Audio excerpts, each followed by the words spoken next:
Snore. खर्राटे लेना. To breathe noisily through your nose and mouth while you are asleep. It disturbs Avinash a lot when his uncle snores.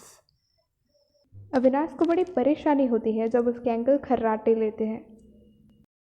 Rajni was unable to sleep because गुड़िया was snoring.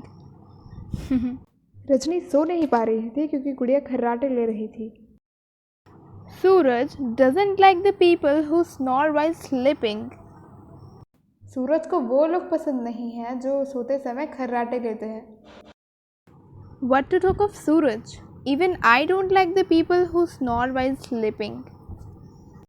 सूरज की तो बात ही छोड़िए, मुझे भी वैसे लोग पसंद नहीं है जो सोते समय खर्राटे लेते हैं.